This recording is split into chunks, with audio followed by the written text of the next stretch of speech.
दोस्तों कहानी शुरू होती है और हम पप्पू शिलाजीत नाम के एक आदमी को देखते हैं जो कि साला एक नंबर का लड़कीबाज आदमी होता है। पप्पू शिलाजीत इतना हरामी था कि उसका एक साथ चार लड़कियों के साथ अफेयर चल रहा था। इसके बाद हम देखते हैं पप्पू शिलाजीत को जो कि ओयो में एक लड़की के साथ धमा चौकड़ी मचाने आया हुआ था। अब पहला राउंड होने के बाद पप्पू शिलाजीत को उसकी दूसरी गर्लफ्रेंड का कॉल आता है जो कि अपने घर पर अपनी गीली बिल्ली के साथ उसके लिए तड़पी जा रही थी। अब क्योंकि पप्पू शिलाजीत को उसकी भी लेनी थी इसलिए वो अपनी पहली गर्लफ्रेंड से कहता है कि जाने मन मेरी दादी का फोन है और वो बहुत ज्यादा बीमार है इसलिए मुझे उनके पास जाना होगा। लेकिन दूसरी वाली के पास जाने से पहले वो पहली वाली के साथ एक बार फिर से धमा चौकड़ी मचाता है। अब सेकंड राउंड लेने के बाद ही पप्पू शिलाजीत उससे बोर हो चुका था इसलिए वो अपनी बंदी से कहता है कि मैं अपनी दादी के पास जा रहा हूँ और जाने से पहले वो अपनी बंदी के पर्स में से कुछ पैसे निकाल लेता है, जिसके बाद वो उन पैसों से दूसरी बंदी को बजाने के लिए निरोध खरीदता है। शाबाश। फिर रात को अच्छे से तैयार होकर वो अपनी दूसरी बंदी के घर पहुंचता है, लेकिन अंदर जाकर वो देखता है कि घर में पूरा अंधेरा है। पप्पू शिलाजीत को लगता है कि शायद उसकी बंदी चुपके से आकर उसका मुंह में लेगी, लेकिन तभी अचानक पीछे से उसकी बंदी आकर उसके सिर पर बेसबॉल बैट से हमला करके उसे बेहोश कर देती है।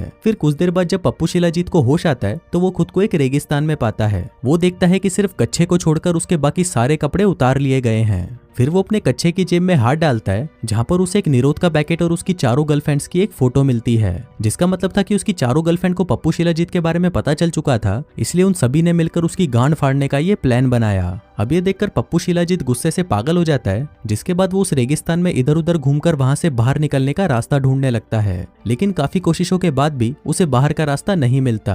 अब काफी देर ऐसे ही घूमने से उसे हेल्यूसिनेशन होने लगता है, जिसकी वजह से वो रेत को ही पानी समझकर पीने लगता है। इसी दौरान उसके पास कुछ लड़कियों का एक ग्रुप आता है जिसके लीडर का नाम होता है चंडाल चूची। अब वो सभी पप्पू शिलाजीत को जिस तरह घूर रही होती हैं, उसको देखकर उसे लगता है कि शायद वो उससे अपनी पिंकी पिटवाना चाहती हैं। इसलिए पप्पू शिलाजीत चंडाल चूची के पास आता है और उसे कहता है कि ये मुंह से अपना कपड़ा उतार और जल्दी से आकर मेरा मुंह में ले। अब ये देखकर वहीं पास में खड़ी एक लड़की पप्पू शिलाजीत के सर पर भाला मारकर उसे बेहोश कर देती है, जिसके बाद वो सभी लड़कियां पप्पू शिलाजीत को बांधकर अपने गांव ले जाती हैं। हम देखते हैं कि वो औरतें जिस गांव में रहती थी उस गांव का नाम चूची गांव था और इस गांव में रहने वाली सभी औरतें ही थीं। यहाँ पर आदमियों को गुलामों की तरह रखा जाता था और औरतें उन पर हुक्म चलाती थी। आदमी यहाँ पर औरतों की सेवा किया करते थे और रात को उन्हें संतुष्ट किया करते थे, लेकिन अगर कोई भी आदमी उन्हें संतुष्ट नहीं कर पाता था तो ये औरतें उन्हें मारकर खा जाती थी। फिर गांव में ले जाकर पप्पू शिलाजीत को बाकी आदमियों की तरह एक पिंजरे के अंदर कैद कर दिया जाता है। अब ऐसे ही कुछ दिन बीत जाते हैं और फिर एक दिन पप्पू शिलाजीत के पास घोचूलाल नाम का एक आदमी आता है और वो उसे बताता है कि मैं एक साइंटिस्ट था और मैं यहाँ पर अपनी टीम के साथ इन लड़कियों पर रिसर्च करने आया था।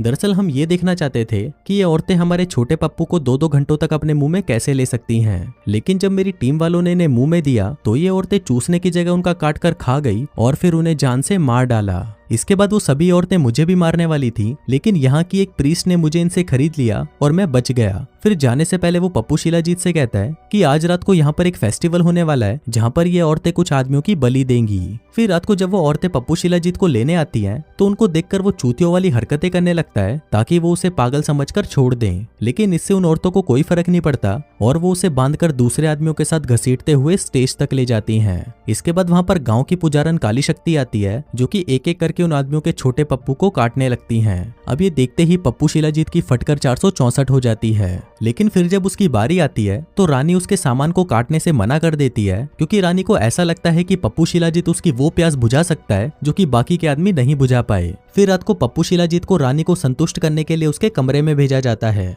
अब उसको देखकर रानी कहती है कि मुझे पीछे से डलवाने में बहुत मजा आता है। अब ये सुनकर पप्पू शिलाजीत खुश हो जाता है और सोचता है कि आज तो मैं इसकी पीछे से लूंगा, लेकिन तभी वहां पर कुछ लड़कियां आती हैं और पप्पू शिलाजीत को पकड़कर नीचे लिटा देती हैं, जिसके बाद एक प्लास्टिक का घोड़ा लाकर सीधा उसकी गांड में घुसा दिया जाता है। फिर अगली सुबह हम पप्पू शिलाजीत को देखते हैं जो कि लंगड़ाकर चल रहा होता है। अब उसकी ऐसी हालत देखकर घोचूलाल को उस पर तरस आ जाता है और वो उसे अपनी मालकिन के पास उसका फ्यूचर देखने के लिए ले जाता है। अब पप्पू शिलाजीत को देखकर वो औरत कहती है कि अगर तुम 3 महीने के अंदर महारानी को प्रेग्नेंट नहीं कर पाते तो तुम्हें जान से मार दिया जाएगा, लेकिन अगर तुम उसे प्रेग्नेंट कर देते हो तो भी तुम बचोगे नहीं, तुम्हें फिर भी जान से मार दिया जाएगा। अब बेचारे पप्पू शिलाजीत के पास कोई रास्ता नहीं बचा था, क्योंकि दोनों ही सिचुएशंस में उसकी मौत पक्की थी। फिर इसके बाद पप्पू शिलाजीत को पता चलता है कि इस गांव के आदमियों की हालत इतनी बुरी है कि कुछ सड़ी हुई सब्जियों के बदले उन आदमियों का सौदा कर दिया जाता है। अब आदमियों के साथ होने वाले ऐसे बर्ताव को देखकर पप्पू शिलाजीत घोचूलाल के साथ वहां से भागने का प्लान बनाता है। वो उसे कहता है कि अगर हमें यहाँ से निकलना है तो हमें कैसे भी करके इन औरतों का विश्वास जीतना होगा।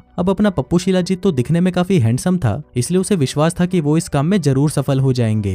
वहीं दूसरी तरफ रानी की सेनापति आकर रानी से कहती है कि हमारे दुश्मन झाटू कबीले की सेना हमारी तरफ बढ़ती जा रही है। अब ये सुनकर रानी उसे कहती है कि गांव के बॉर्डर पर सभी लड़कियों को तैनात कर दो और अगर दुश्मन कबीले में से कोई भी हमारे गांव में आता है तो उन सभी की झांटों में आग लगा दो। फिर रात को हम पप्पू शिलाजीत को देखते हैं जो कि महारानी को इम्प्रेस करने के लिए उसकी सेवा करने का नाटक करने लगता है। अब महारानी को उसकी सेवा से चरम सुख की प्राप्ति मिल रही थी, जिसका फायदा उठाते हुए वो महारानी से कहता है कि हमें अपने गांव में एक ब्यूटी पार्लर खोलना चाहिए ताकि यहाँ की औरतें और भी ज्यादा सुंदर बन सकें। अब महारानी भी उसकी बातों में आ जाती है और वो उसे ब्यूटी पार्लर खोलने की परमिशन दे देती है। दरअसल पप्पू शिलाजीत ब्यूटी पार्लर के जरिए गांव की औरतों का विश्वास जीतना चाहता था। फिर अगले ही दिन पप्पू शिलाजीत और घोचूलाल मिलकर एक पुरानी सी बिल्डिंग को रेनोवेट करते हैं और उसे एक ब्यूटी पार्लर में बदल देते हैं। फिर कुछ देर बाद उनकी दुकान पर गांव की सबसे बदसूरत लड़की आती है, लेकिन इसके बाद भी पप्पू शिलाजीत और घोचूलाल मिलकर उसका ऐसा मेकओवर करते हैं कि वो बदसूरत से एकदम खूबसूरत आइटम बन जाती है।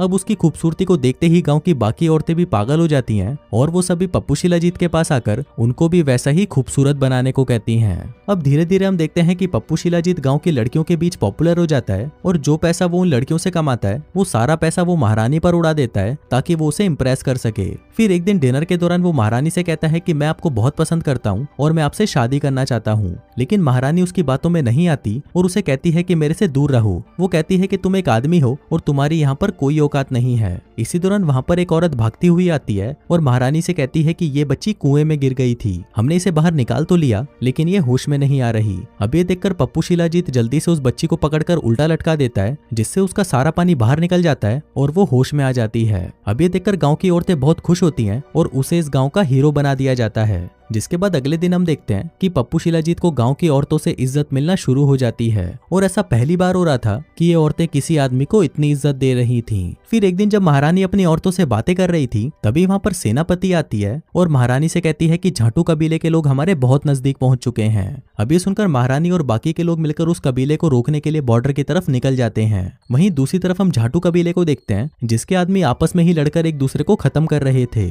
उधर पप्पू शिलाजीत और घोचूलाल मिलकर ये प्लान बनाते हैं कि कल जब ये दोनों कबीले आपस में लड़ रहे होंगे तभी हम चुपके से यहाँ से निकल जाएंगे। फिर अगले दिन जब महारानी अपनी सेना के साथ दुश्मन को मारने के लिए बॉर्डर पर जा रही होती है तभी दुश्मन सेना पहाड़ पर से उन पर हमला कर देती है, जिससे महारानी के बहुत सारे सिपाही मारे जाते हैं और जो बच जाते हैं वो वापस गांव की तरफ भाग जाते हैं। उधर पप्पू शिलाजीत और महारानी भागकर एक पहाड़ी के नीचे छिप जाते हैं। फिर कुछ देर तक बातें करने के बाद वो लोग देखते हैं कि वहाँ पर बहुत सारे जुगनू आ जाते हैं। अब यहाँ पर पप्पू शिलाजीत और महारानी एक दूसरे को प्यार करने लगे थे, जिसके बाद वो दोनों वहीं पर ही मजदूरी करना शुरू कर देते हैं। फिर अगली सुबह जब वो दोनों गांव में वापस लौटते हैं तो वो देखते हैं कि गांव के सभी लोग बीमार पड़ चुके हैं क्योंकि उन्होंने कुएं का पानी पी लिया था जिसको दुश्मन सेना के लोगों ने जहरीला बना दिया था। इसी दौरान वहाँ पर घोचूलाल आता है और पप्पू शिलाजीत से कहता है कि भोसड़ी के तू रात को यहाँ से भागा क्यों नहीं। अब ये सुनते ही महारानी को लगता है कि वो उनके साथ गद्दारी कर रहा है, इसलिए वो उन दोनों को पकड़ लेते हैं। लेकिन फिर महारानी उसे मारने की बजाय उन दोनों को गांव से बाहर छोड़ देती है। अब वो दोनों वहां से जा ही रहे थे कि तभी पप्पू शिलाजीत को एहसास होता है कि उन कबीले वालों को उनकी जरूरत है, इसलिए वो घोचूलाल से कहता है कि हमें अपने कबीले में वापस जाना होगा। लेकिन घोचूलाल उसे मना कर देता है और उसे कहता है कि तू चूतिया हो गया है। लेकिन अब पप्पू शिलाजीत उस कबीले में जाने का मन बना चुका था, इसलिए वो भागकर उस कबीले की तरफ जाने लगता है। वहीं दूसरी तरफ झाटू कबीले की सेना चूची कबीले पर हमला कर देती है और वो लोग उन औरतों को मारकर अपना गुलाम बनाने लगते हैं। वहीं चूची कबीले की औरतें अपना पूरा जोर लगाकर उनसे लड़ने की कोशिश करती हैं, लेकिन वो उन आदमियों से जीत नहीं पाती। अब वो सभी औरतें उन आदमियों के आगे हार मानने ही वाली थी कि तभी वहां पर सफेद घोड़े पर बैठकर पप्पू शिलाजीत आ जाता है, जिसके बाद वो झाटू कबीले के लीडर को लड़ाई के लिए चैलेंज करता है। अब वो लीडर भी उसका चैलेंज एक्सेप्ट कर लेता है, जिसके बाद वो दोनों लड़ाई करने लगते हैं। अब शुरू में तो पप्पू शिलाजीत कुत्ते की तरह मार खाता है, लेकिन फिर बाद में पप्पू शिलाजीत अपने पिछवाड़े का पूरा जोर लगाकर झाटू कबीले के लीडर को मार डालता है। फिर कुछ महीनों बाद हम देखते हैं कि चूची कबीले में सब कुछ ठीक हो चुका है और कुछ दिनों में उन लोगों को खबर मिलती है कि महारानी प्रेग्नेंट है और उनके पेट में जो बच्चा है वो पप्पू शिलाजीत का है। और जैसा कि उस पुजारन ने बताया था कि अगर उसने महारानी को प्रेग्नेंट कर दिया तब भी उसे जान से मार दिया जाएगा। इसके बाद हम देखते हैं कि पप्पू शिलाजीत को स्टेज पर लाया जाता है ताकि वो लोग वहां पर उसकी बलि दे सकें और इसी के साथ ही ये कहानी यहीं खत्म हो जाती है।